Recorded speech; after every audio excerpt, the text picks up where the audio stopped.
Well, thank you very much. It's an honor to be here. What a great place. What a great place, but more importantly, what great people. I want to thank His Royal Highness, the Crown Prince, for that incredible introduction. He's an incredible man. Known him a long time now. There's nobody like him. Thank you very much. Appreciate it very much, my friend. And it's a tremendous honor to return to this beautiful kingdom and be welcomed back with such extraordinary generosity and warmth. I've never forgotten the exceptional hospitality showed to us by King Solomon, who's just, we talk about a great man. That is a great man. That is a great man, a great family. Now, that visit took place exactly 8 years ago. The graciousness of the royal family and the Saudi people is really unsurpassed, no matter where you go. Let me also thank the countless ministers, government officials, business leaders, and distinguished guests for that warm welcome. Very warm, and I know so many of you. I'd like to call out all of your names, but we have a lot of problems. We'd be here for a long time. We don't want that, so don't be upset. With this historic state visit, we celebrate more than 80 years of close partnership between the United States and the Kingdom of Saudi Arabia. Ever since President Franklin Roosevelt met with King Solomon's father, King Abdul Aziz, aboard the USS Quincy in 1945, the U.S.-Saudi relationship has been a bedrock of security and prosperity.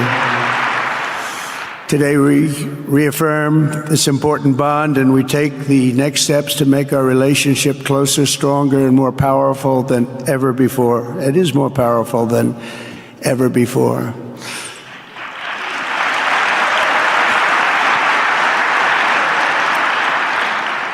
And by the way, it will remain that way. We don't go in and out like other people. It will remain that way.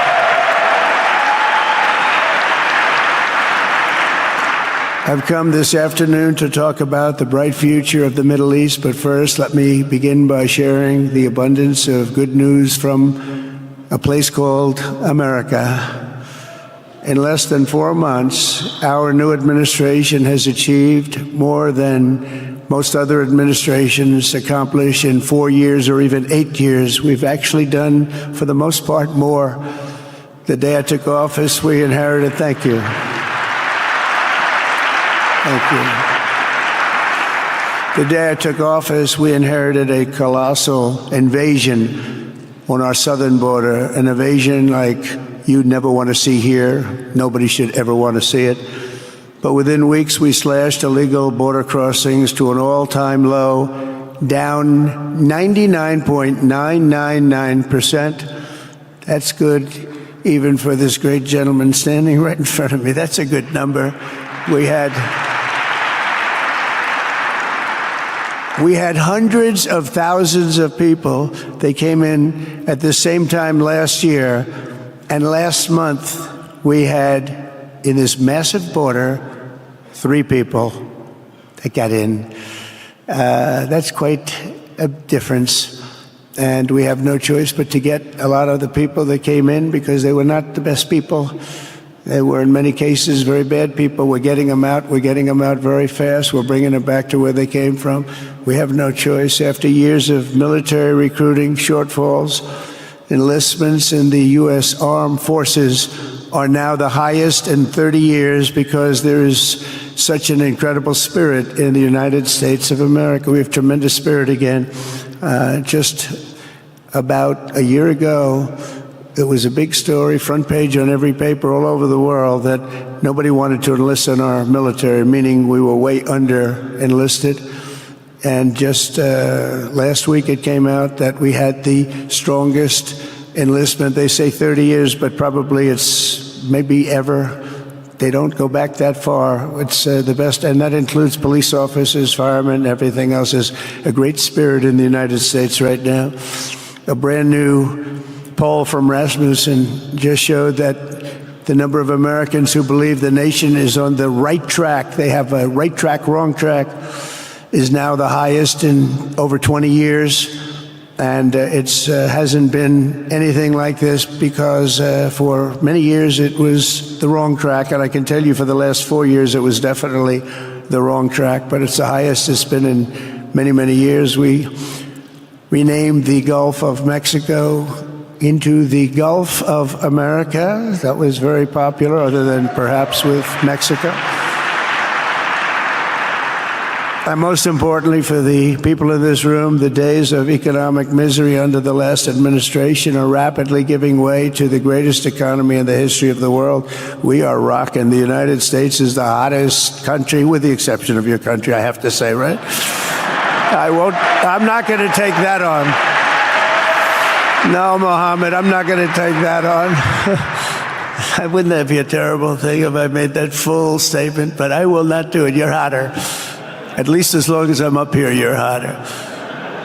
But groceries, gasoline, energy, and all other prices are down with no inflation. We have no inflation, and in a few short weeks, we've created 464,000 brand new jobs. Think of that. It's almost 500,000 jobs created just in a matter of weeks. We just reached a historic trade agreement with the United Kingdom, and over the weekend we reached a breakthrough agreement with China. Both outstanding deals. China's agreed. We have to get it down. We have to get the little details down. And Scott, you're going to work on that very hard, but China's agreed to open up to the United States for trade and everything else. But they have to do it, so we'll see what happens. But we had a very, very good meeting with both of those countries. We are cutting 10 old regulations for every new regulation. We're getting rid of all of the red tape that is so many, frankly, countries, as they get older, they develop a lot of red tape, and we're getting rid of it. We're getting rid of it at record levels. And I'm pleased to report that the United States Congress is on the verge of passing the largest tax cut and regulation cut in American history. We think we're in good shape to get that. And if we get that, that will be like a rocket ship for our country. In the first quarter of the year, the investment in America was up an astounding 22%. More than $10 trillion of new investments have been announced or are coming just since the election on November 5th. So think of that. In a very short period of time, we have over $10 trillion, and it could be much higher than that. Not everybody comes to the White House to have a news conference that they're going to be opening up in America, but they're all coming in at numbers that we've never seen before.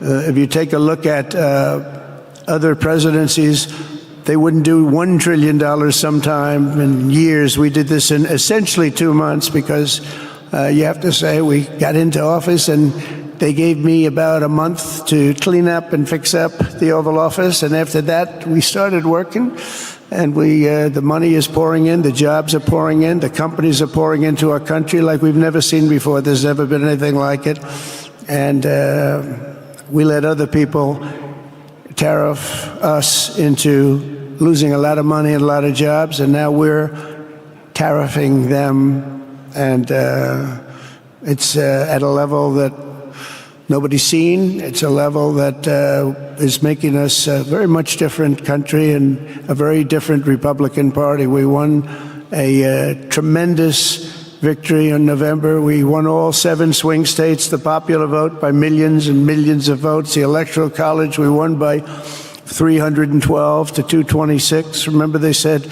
well, we could get to 270. No, we got to 312. That's a big difference. And very importantly, we won counties throughout the United States, 2,660 to 451. That's why when you look at a map, they're all red. The whole country is red. Red stands for Republican. From the moment on and from the moment we started, we've seen wealth that just poured and is pouring back into America. Apple is investing $500 billion. NVIDIA is investing, and I see my friend is here, Jensen. That's very good, wherever you may be. I thank you very much, because he's putting in $500 billion. TSMC is investing. Where is Jensen, by the way? Where is he? He's standing here. Where is he? I just saw Beth. Thank you very much, Jensen. I mean, Tim Cook isn't here, but you are. What a job you've done. He said he's got 99% of the chip market. I don't know. That's not easy to beat, but what a job you've done. Thank you. We are proud to have you in our country. You know that. Thank you for the investment. TSMC is investing $200 billion, and with this trip, we're adding over $1 trillion more in terms of investment into our country and buying our products. And you know, nobody makes military equipment like us. We have the best military equipment, the best missiles, the best rockets, the best everything. Best submarines, by the way. Most lethal weapon in the world. In addition to purchases of $142 billion of American-made military equipment by our great Saudi partners, the largest ever. This week there are multi-billion-dollar commercial deals with Amazon, Oracle, AMD, they're all here, Uber, Qualcomm, Johnson & Johnson, and many, many more. So I want to congratulate everybody, so many great business executives, many of you, most of you I know, and they're coming in, you know, about a month ago. They weren't that happy when they saw me, and now they're saying, sir, you're doing a great job. Thank you very much. It's amazing what a rising market will do. Oh, it's going to get a lot higher. In fact, I told people 5 weeks ago, this is a great time to buy. I got criticized for that. Now they don't criticize me anymore. People should have listened. But it's going to go a lot higher. You see, we've never had anything like this happen. It's an explosion of investment and jobs, and great companies are coming in. Never seen anything like it. There's no better place to make a future or make a fortune, or do anything, frankly, than what we have in the United States of America under a certain President, Donald J. Trump. I have the right attitude. I have the same attitude that the people in the front row, second row, third row have. As you get back, perhaps they start to wane a little bit in terms of their view. But they understand, and we're doing what a lot of smart people would do. And we're not necessarily being politically correct. You saw what we did yesterday with health care. We've cut our health care by 50 to 90%. You're going to see drugs and pharmaceuticals come down at numbers that nobody has ever seen. And drugs, pharmaceuticals, we think will be dropping. And it will be a redistribution of costs with other nations, which really took advantage of a very nice group of people that ran our country. But not only is this a time of incredible excitement in the United States, it's also an exhilarating period right here in the Arabian Peninsula. Beautiful place, by the way. Beautiful place. Exactly. Thank you. Exactly 8 years ago this month, I stood in this very room and looked forward to a future in which the nations of this region would drive the forces of terrorism and extremism, drive them right out of existence, and take your place among the proudest, most prosperous, most successful nations anywhere in the world as leaders of a modern and rising Middle East. So exciting, so exciting. Mohammed, you sleep at night? How do you sleep? Huh? Just thinking.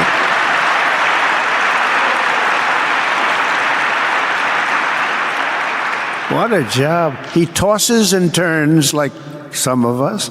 Tosses and turns all night. How do I make it even better all night? It's the ones that don't toss and turn. They're the ones that will never take you to the promised land, won't they?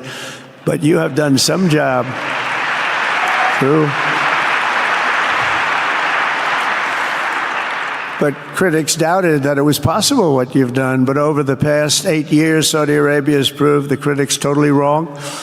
The transformation that has occurred even by these incredible business leaders. I mean, you had the biggest leaders in business anywhere in the world standing right before us.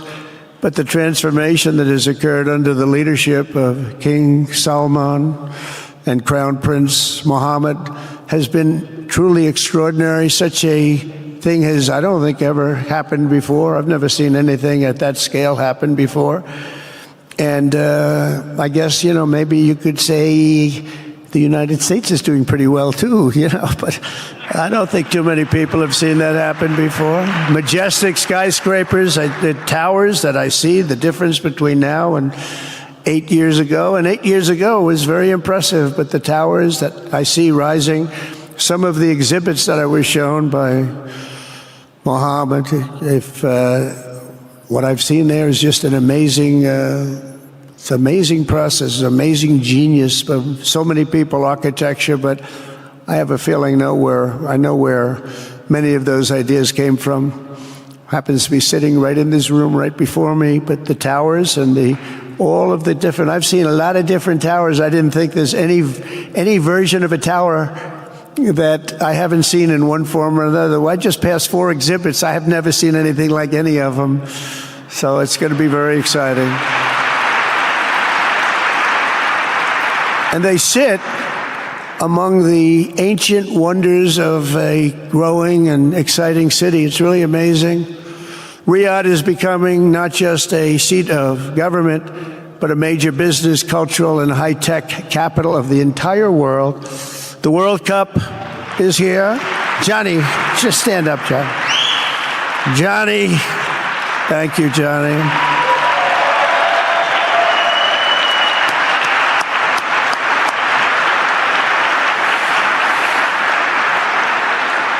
Great job, Johnny, great job. But the World Cup and the World Expo will soon be coming here, just like the World Cup is coming to the United States. It's going to be really exciting next year.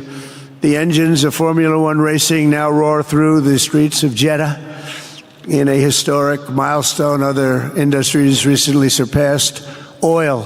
Think of it, all of your other industries now have surpassed oil. I don't know if a lot of people will understand what that means. It's so big, to make up a majority of the Saudi economy for the very first time ever. So think of that. Other industries are now bigger even than oil, which is always going to be a big monster. It's a big one. But that's a great tribute to you and economic development properly used. In other cities throughout the peninsula, places like Dubai and Abu Dhabi, Doha, Muscat, the transformations have been unbelievably remarkable. Before our eyes, a new generation of leaders is transcending the ancient conflicts of tired divisions of the past and forging a future where the Middle East is defined by commerce, not chaos, where it exports technology, not terrorism, and where people of different nations, religions, and creeds are building cities together, not bombing each other out of existence. We don't want that.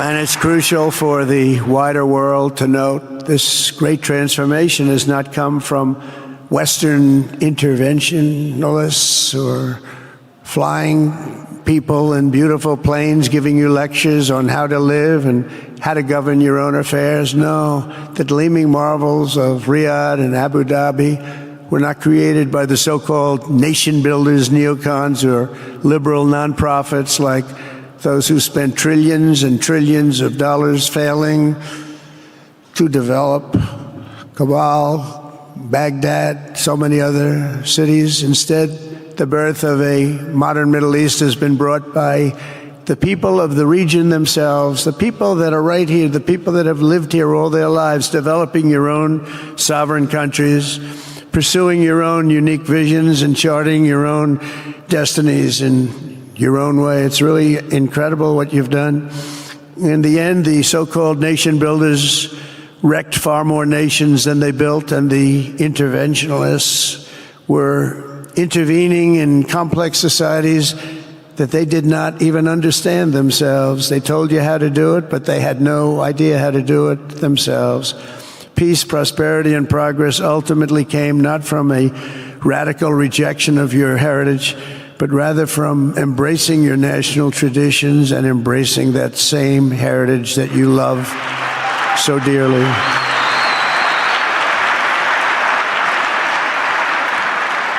And it's something only you could do. You achieved a modern miracle, the Arabian way. That's a good way.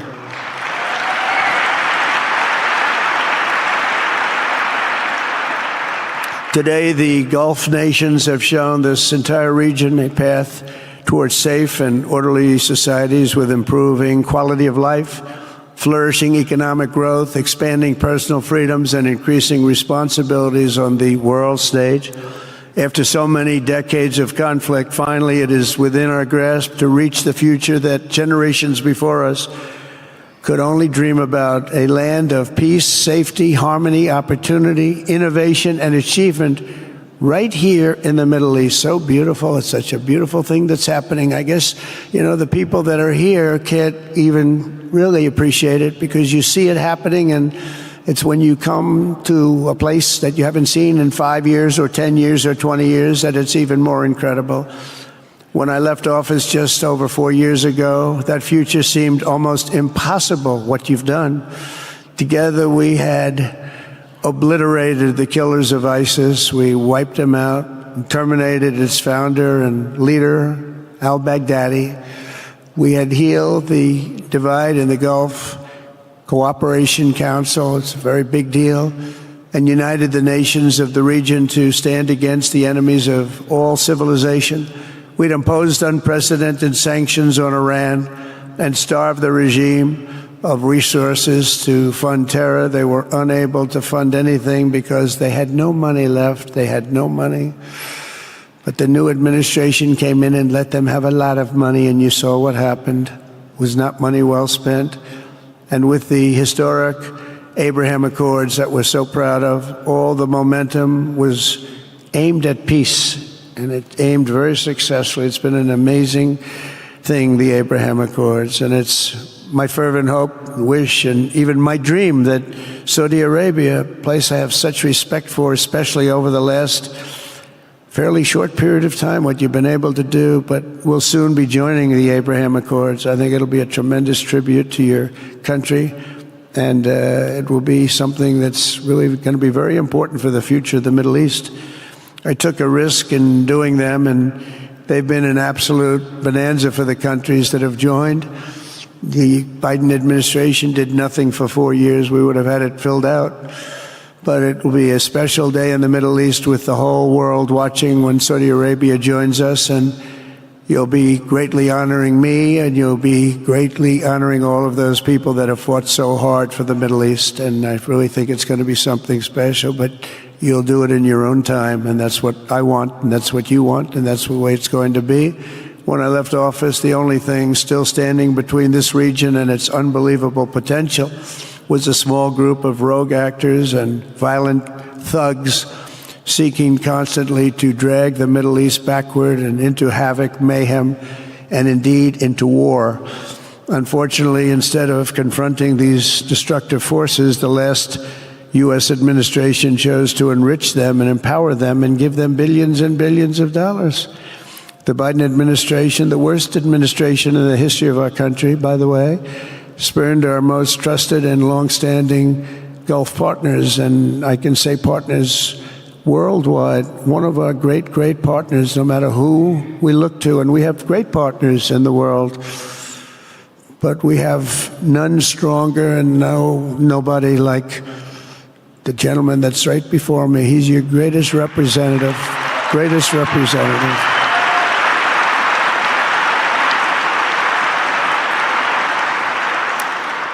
And if I didn't like him, I'd get out of here so fast. You know that, don't you? He knows me well. I do. I like him a lot. I like him too much. That's why we give so much, you know? Too much. I like you too much. Great guy. They lifted sanctions on Iran in exchange for getting nothing, and sent the regime tens of billions of dollars to fund terror and death all over the world. And they laughed at him. They laughed at our leader. And they're still laughing at our leader. They thought him a fool.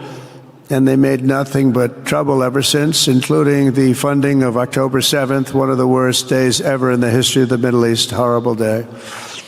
Biden removed the Houthis from the list of foreign terrorist organizations, even while missiles and drones were being launched right here at your beautiful city of Riyadh, and launched at ships if they happened to be sailing in the wrong location. The Biden administration's extreme weakness and gross incompetence derailed progress toward peace, destabilized the region, and put at risk everything we had worked so hard to build together. And when you think of the great achievements that you've made, to do it in light of a pretty hostile administration, an administration that was not a believer, it makes your achievements even greater. Makes them even greater, you know that. But in a few short months since taking office, we have achieved the swift return of American strength at home and abroad. Now working with the vast majority of people in this region who seek stability and calm, our task is to unify against the few agents of chaos and terror that are left and that are holding hostage the dreams of millions and millions of great people. The biggest and most destructive of these forces is the regime in Iran, which has caused unthinkable suffering in Syria, Lebanon, Gaza, Iraq, Yemen, and beyond. There could be no sharper contrast with the path you have pursued on the Arabian Peninsula than the disaster unfolding right across in the Gulf of Iran. Think of that. They wanted to name it that. I said, they're not going to let them do that. Do you mind if I stop that? I stopped it. We're not going to let that happen.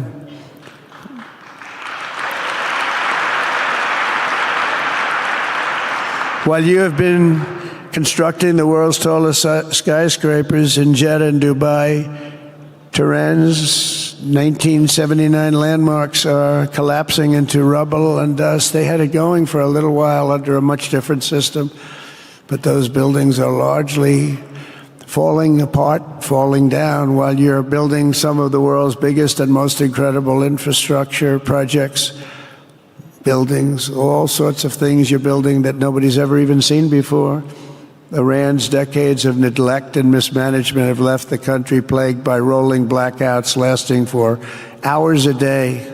All the time you hear about it.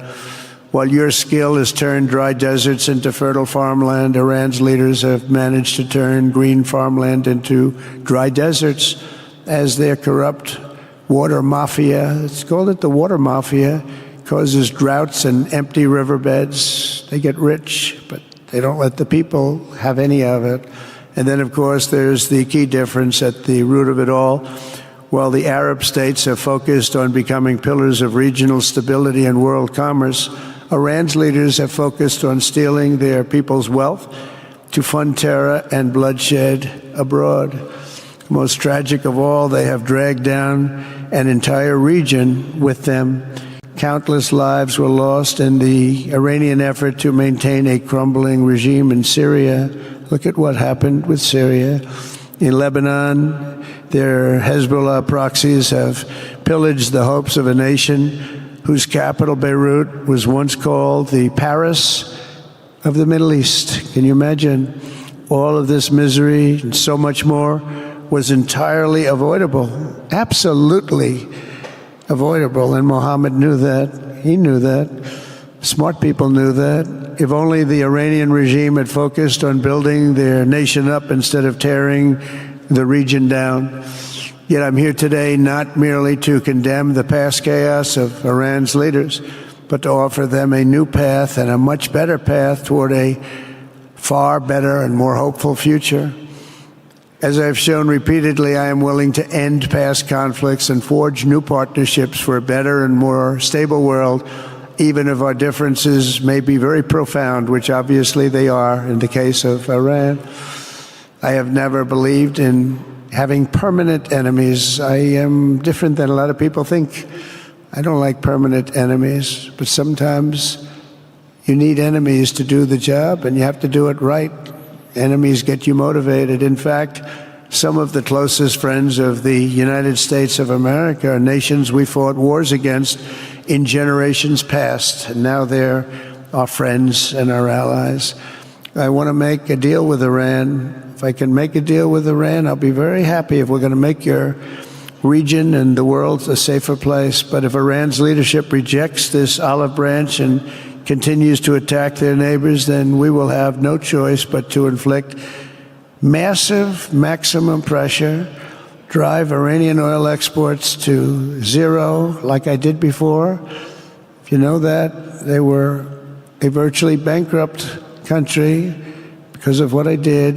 They had no money for terror. They had no money for Hamas or Hezbollah, and take all action required to stop the regime from ever having a nuclear weapon. Iran will never have a nuclear weapon.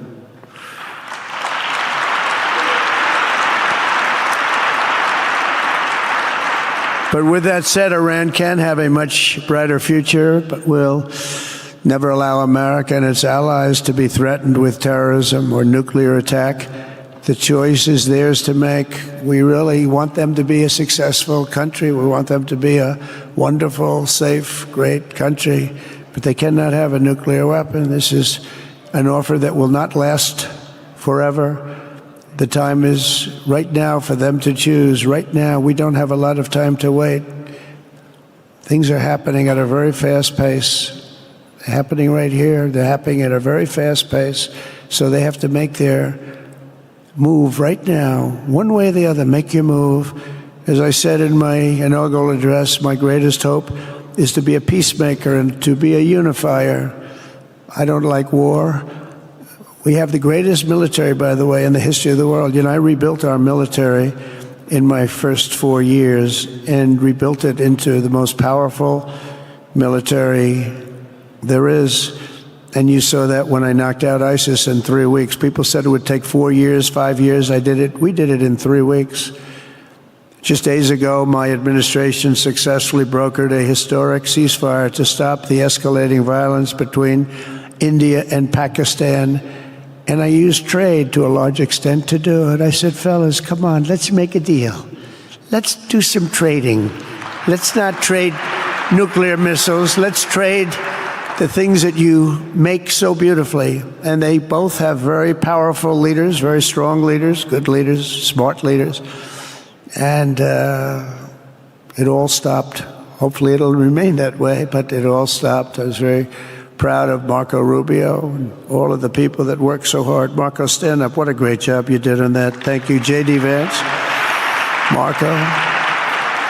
The whole group worked with you, but it was a great job. And I think they're actually getting along. Maybe we can even get them together a little bit, Marco, where they go out and have a nice dinner together. Wouldn't that be nice? But we've come a long way, and it could be, millions of people could have died from that conflict that started off small and was getting bigger and bigger and bigger by the day. I've also been working relentlessly to end the terrible bloodshed between Russia and Ukraine, and very importantly, talks are being held in Turkey later this week, probably on Thursday, and they could produce some pretty good results. Our people are going to be going there. Marco's going to be going there. Others are going to be going, and we'll see if we can get it done. 5,000 people, young people for the most part, soldiers from Ukraine, soldiers from Russia. They're not from here and they're not from the United States, but they're souls. They're souls. I think usually, mostly, they're young, beautiful souls that left their parents waving goodbye, left their brothers and sisters. Goodbye, I'll see you soon. And they got blown to pieces. 5,000 on average a week are dying. And people are dying elsewhere in the region, but tremendous numbers like we haven't seen since World War II are dying, and I want to stop it. I want to stop it. It's a horrible war. Would have never happened if I were president. That's a war that would have never happened. October 7th would have never happened if I were president, because Iran had no money to pay Hamas or anybody else. They had no money. They were not looking to take care of them. They had to take care of themselves. They had no money. We stopped their oil effectively with the embargoes and sanctions. But let me take this opportunity to thank the Kingdom of Saudi Arabia for the constructive role that you've played in facilitating the Ukraine talks. And it really is, you've been amazing. You've made everything available to us. Thank you very much. Thank you. And if we get that settled, we'll pay a special tribute to what you've done. You really did lay a great groundwork. Thank you very much. Appreciate it. The West should not be dragging itself backward into another endless war in Europe, yet another endless war. We should stop the killing and work together to address the biggest long-term threats as one unbeatable team. Think of us as an unbeatable team. I mean, when you look at what you've done here, that's much more difficult than stopping stupidity. Think of it. It's stupidity. What you've done is much more difficult, and you did it better than anybody else has ever done it. As President of the United States, my preference will always be for peace and partnership whenever those outcomes can be achieved. Always. It's always going to be that way. Only a fool would think otherwise. In recent years, far too many American presidents have been afflicted with the notion that it's our job to look into the souls of foreign leaders and use U.S. policy to dispense justice for their sins. They loved using our very powerful military, and now it's really the most powerful it's ever been. We just are getting a budget approved, $1 trillion, highest budget we've ever had in history for military, $1 trillion. And we're getting the greatest missiles, the greatest weapons. And, I hate to do it, but you have to do it because we believe in peace through strength. You have to have the strength, otherwise bad things could happen. But hopefully we'll never have to use any of those weapons. Seems to be an awfully big waste of money if you're never going to use them, but hopefully we'll never have to use them, because the destructive power of some of those weapons are like nobody's seen before. I believe it is God's job to sit in judgment, my job to defend America, and to promote the fundamental interest of stability, prosperity, and peace. That's what I really want to do. I will never hesitate to wield American power if it's necessary to defend the United States or to help defend our allies.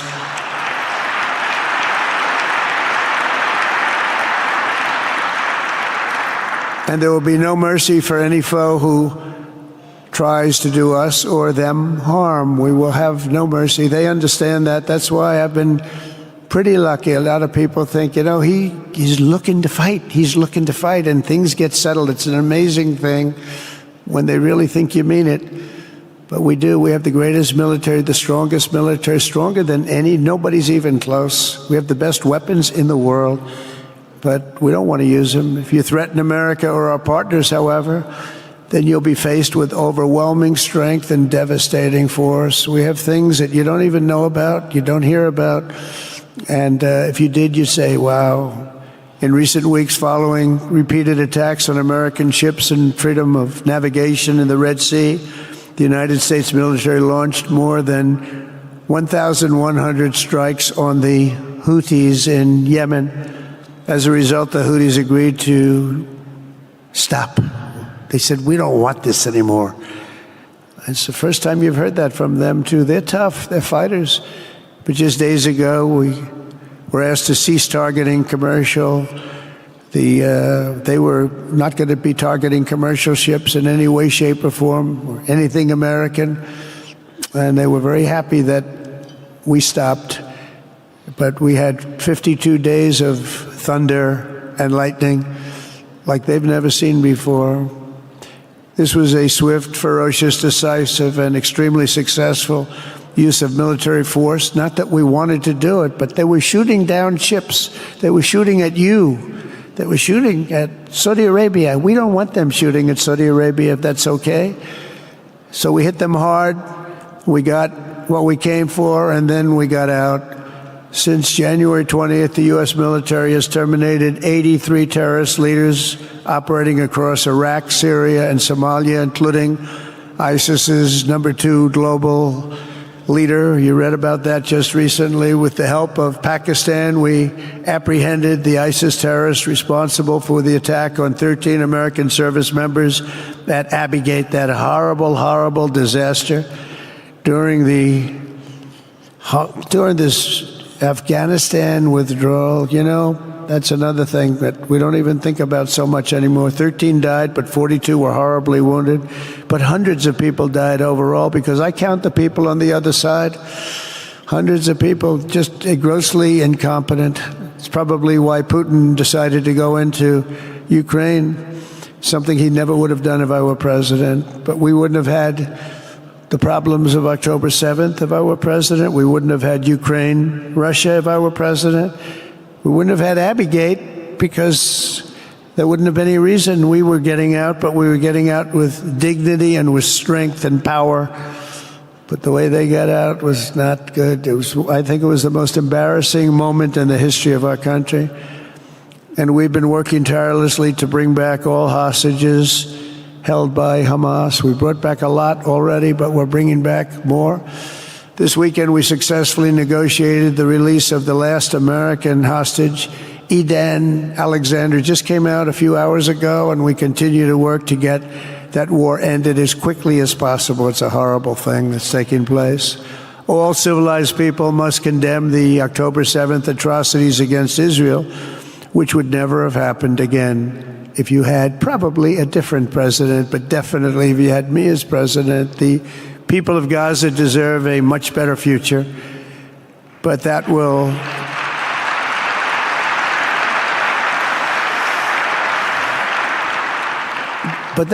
or can not occur as long as their leaders choose to kidnap, torture, and target innocent men, women, and children for political ends. The way those people are treated in Gaza, there's not a place in the world where people are treated so badly. It's horrible. After years of suffering, two of the nations most ravaged by terror are finally beginning to end their long nightmares under the new generation of leaders.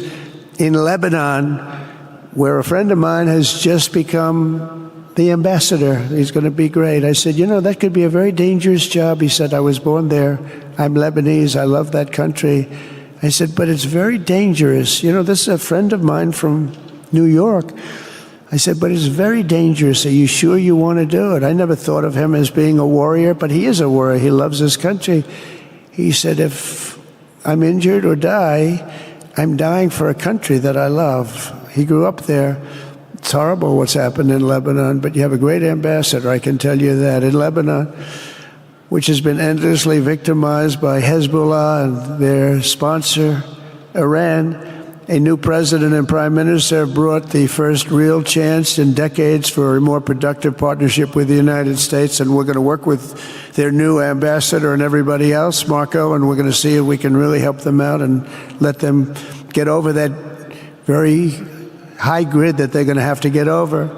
My administration stands ready to help Lebanon create a future of economic development and peace with its neighbors. They have tremendous people in Lebanon.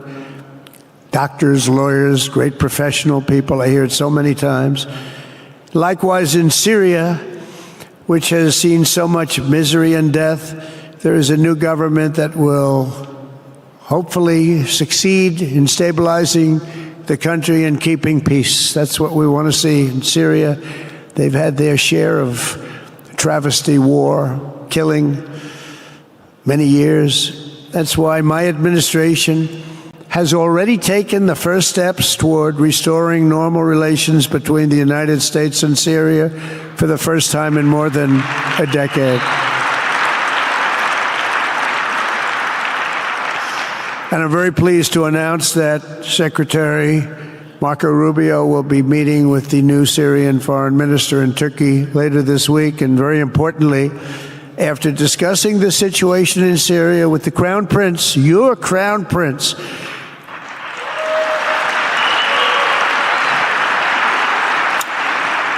and also with President Erdogan of Turkey, who called me the other day and asked for a very similar thing, among others, and friends of mine, people that I have a lot of respect for in the Middle East. I will be ordering the cessation of sanctions against Syria in order to give them a chance at greatness.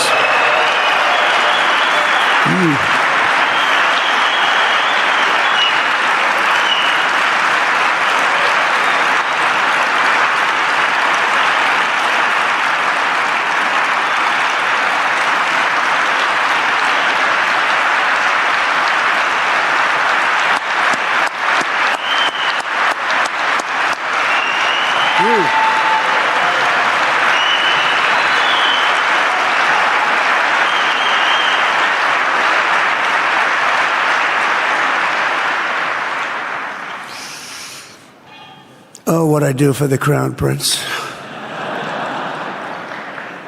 The sanctions were brutal and crippling and served as an important function, nevertheless, at the time. But now it's their time to shine. It's their time to shine. We're taking them all off, and they're going to have, I think they're going to have, based on the people and the spirit and everything else that I'm hearing about. So I say good luck, Syria. Show us something very special like they've done, frankly, in Saudi Arabia. Okay? They're going to show us something special. Very good people. Everywhere we can, my administration is pursuing peaceful engagement, offering a strong and steady hand of friendship to all that will take it in good faith. Together, we have made unprecedented strides and tremendous progress, and we're still just at the dawn of the bright new day that awaits for the people of the Middle East, the great, great people of the Middle East.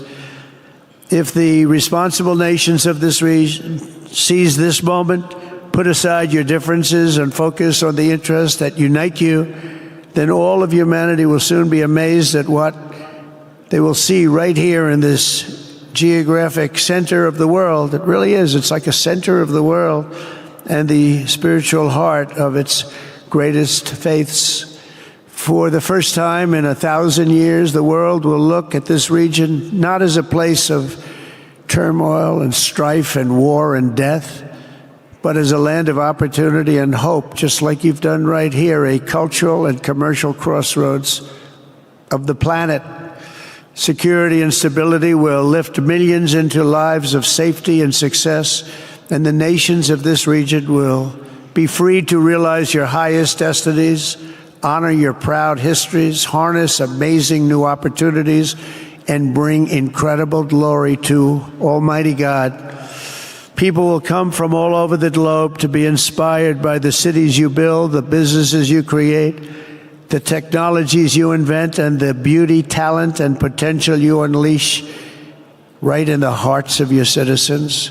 Each of you will be able to take tremendous pride in the legacy you will leave to your children, because you will have given them the ultimate blessings of prosperity and peace, so important. In the United States, we've launched the golden age of America. It's the golden age. We see it. We see it with all that money, trillions and trillions of dollars pouring in, hundreds of thousands of jobs coming in with it. And with the help of the people of the Middle East, and the people in this room, partners throughout the region, the golden age of the Middle East can proceed right alongside of us. We will work together. We will be together. We will succeed together. We will win together. And we will always be friends.